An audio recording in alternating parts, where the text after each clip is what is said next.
Okay, hey, this is Mark coming to you from Baker's Green Acres. Facebook has had some glitches today with their Facebook Live. That's what I'm told. I thought maybe it was us, but apparently it isn't. They're having a problem with their app. So I kind of want to check and see if this is going to work today. The voice synchronization on it was off. It was shaking really bad. It was there was gaps in it. And so we just had to put it down for a little while. I was concerned. I was very concerned. I thought maybe it was the Russians that were hacking it, but apparently it's the North Koreans that are doing it. I don't know. Well, anyway, I titled this Satisfaction because here it is. It's sundown. Sun's been down for a little while. It's still out now. It's a little cool. Probably 40. And this part of the grow system is going to be planted tomorrow. And so I came out tonight just to straighten it out again so it looks nice when the guy that's going to be planting this, my buddy Dave, is going to have 100 feet of this. And you can see he's going to be right next to those guys. All right, now if you saw this dirt last year, you'd say, boy, you're going to have a rough time growing in that because it was very, very sandy. And you could pick it up and hold it, and very little would, you couldn't compact it. So it had very little organic material in it that was substantial enough to really grow. And the year before that is even worse. And it had a weed bank from hell in it. But over the years, I guess this would be, it's got to be at least 5 years since we started plowing this. This is going to be the best soil yet. Now, I wish you could be here to see this and experience this, but I'll explain it to you. When I put the cultivator down in and break this open, because it's so still out, you can smell it. And my little buddies over here have been out here all winter long, and they've been fed all around here. So they've manured all through here.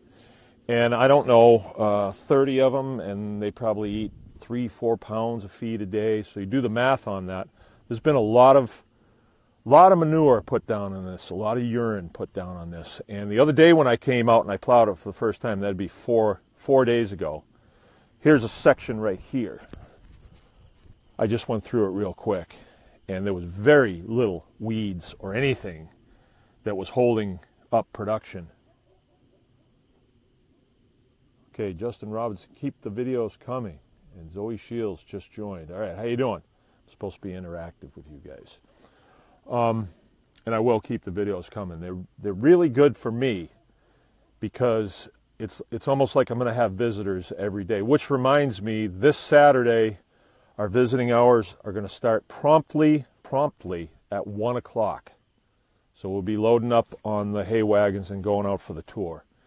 So please be here, but please call ahead. Call the farm, 231-825-0293. And make a reservation, because if no one's coming, I'll be doing something else. What was I saying? Oh yeah, I plowed this for the first time about 4 days ago, and it was a little bit ripe out here. It wasn't sweet smelling. You would not have wanted to walk around out here. Well, I wouldn't want to walk around barefoot. My kids, they did. But a quick turn and put a lot of that manure and urine down, and then we've had several warm, sunny days, and I'm talking 60s, and the soil warms up and the bacterial action starts and gets going. Now, when I stand here, it's like if you ever go and lay down in the forest and just, kind of rip down into the leaves a little bit and just put your face near it. It's beautiful. I mean, it is beautiful smelling. I could sleep out here. Oh man, it's really, really nice. So this year is going to be the best year yet.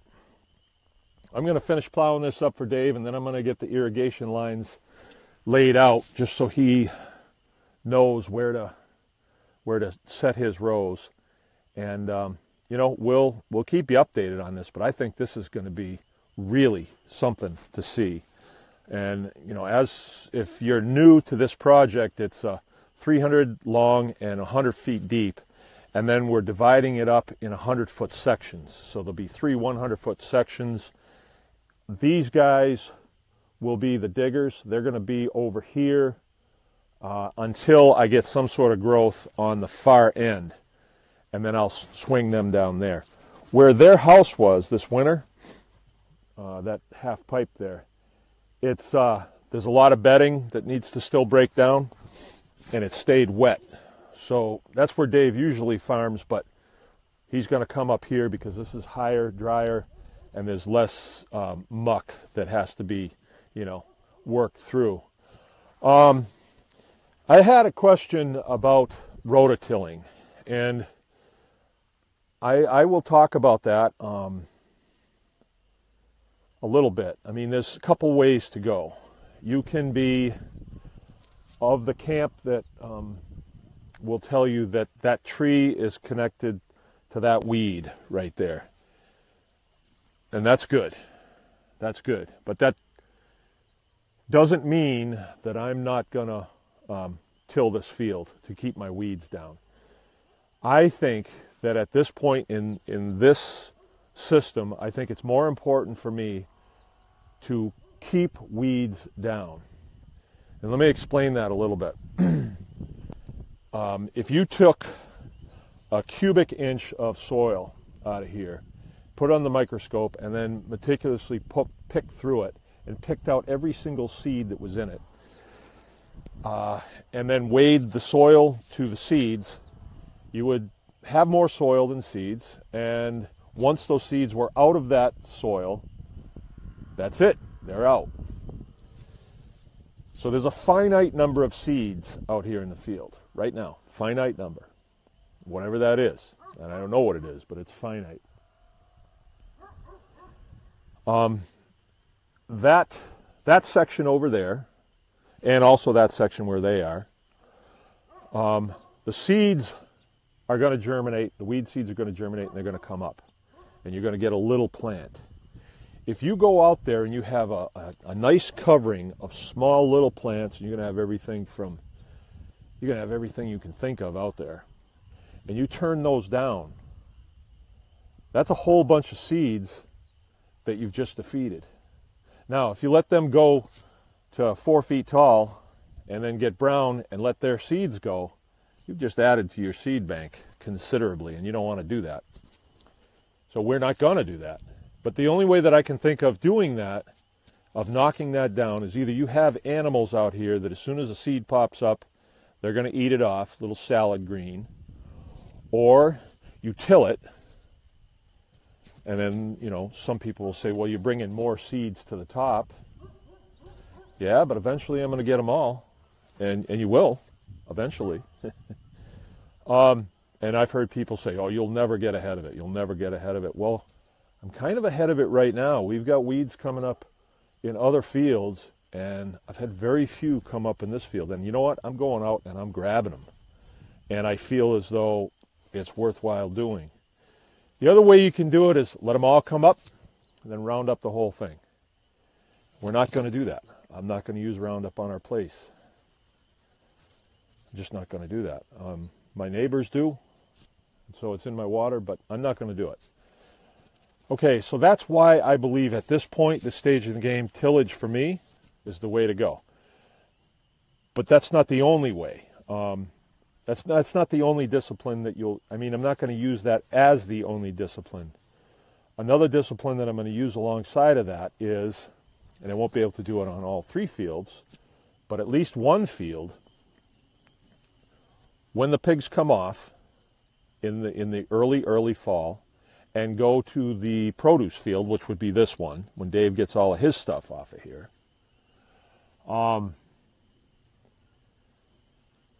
the field that they've just come off would get cultivated immediately and seeded immediately.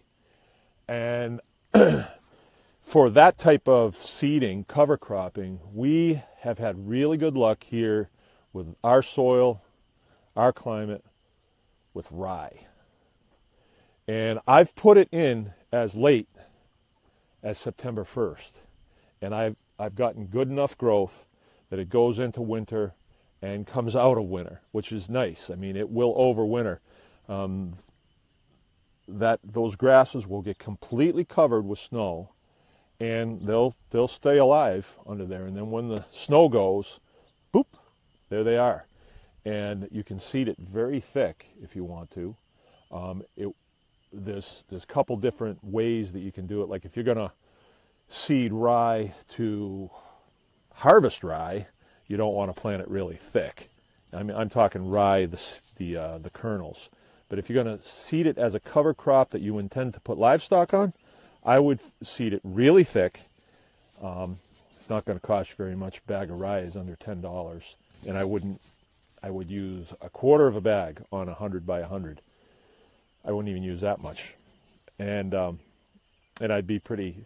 I wouldn't be super careful with it, because I'm not going to be. It's not much money involved.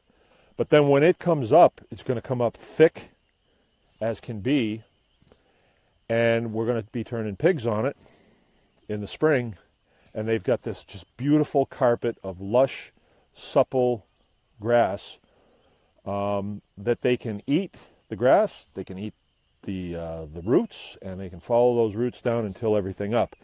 And we're stacking the deck when we do that with livestock, because a lot of produce guys will seed in rye in the fall.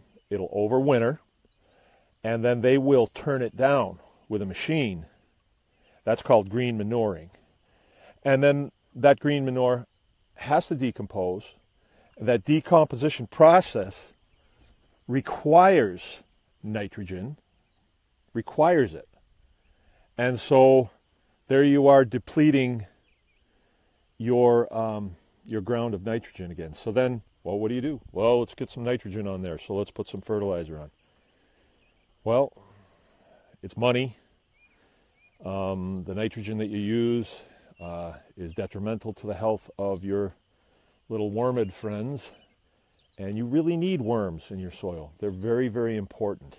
And I'm going to do a video on that at another time. But with livestock, I will add no nitrogen. No nitrogen. Matter of fact, if I'm too heavy on livestock and you smell something out here, that's because there's too much nitrogen, not enough carbon. And so in that case, we'd have to add, wood chips or hay or straw, something like that. We would have to till that in to take that sourness or that stinky smell out. Well, okay. I'm hoping this is working. If not,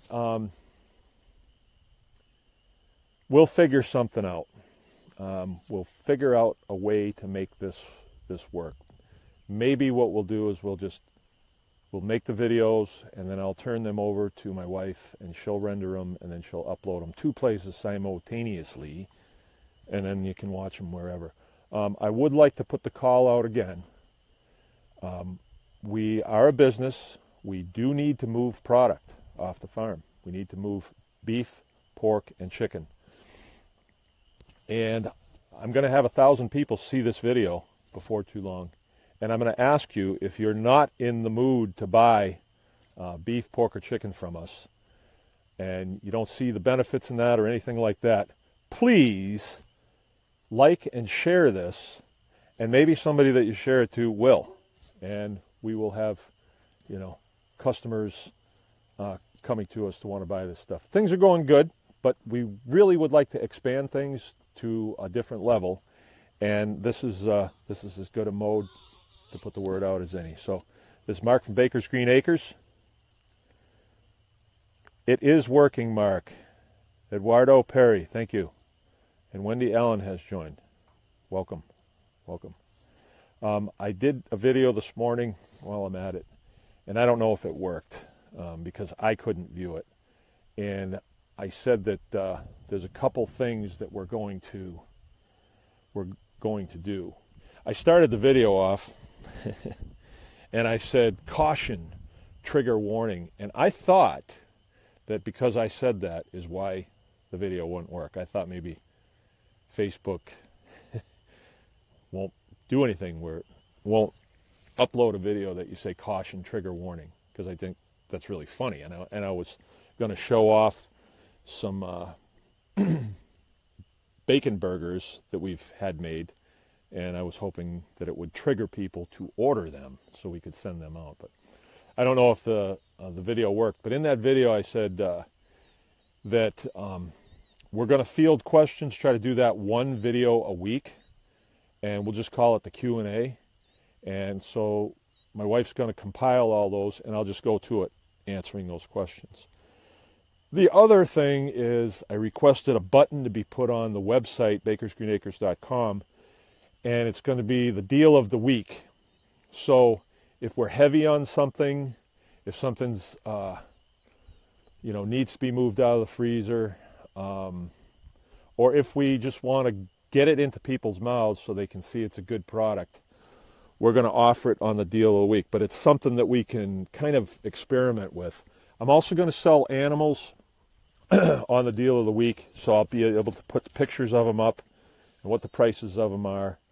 I have about 20 wiener pigs that are over and above my goals for the 2017 season, so I'm going to sell them.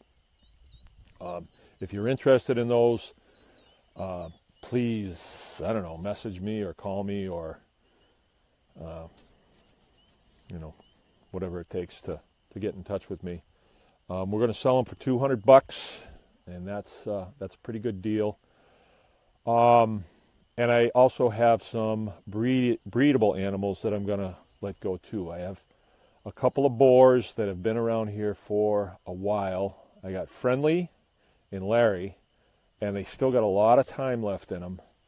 I don't want to castrate them and send them in. I just think they've been good to us, and I don't want to put them through that. So I want to sell them to another farm, and they can be used for, a few more years. It's quite a few more years. Mangalitses don't get really, really big if you don't put them on full feed. And these guys have been hand-fed forever. Both of them are nice, sweet. You can go and lay down with them. The guys that I am using are not quite like that because we haven't socialized them in that regard for a reason. If I got to go in a pen, I don't want somebody coming and rubbing up against me, especially if they have tusks. So I am going to sell those guys, and maybe some of my bigger sows too at the same time. But keep in touch. Go to bakersgreenacres.com, and I will be back at you at another time. Remember, anyone can farm. Do it yourself or shake hands. Shake hands with the guy who does. Hi, Debbie.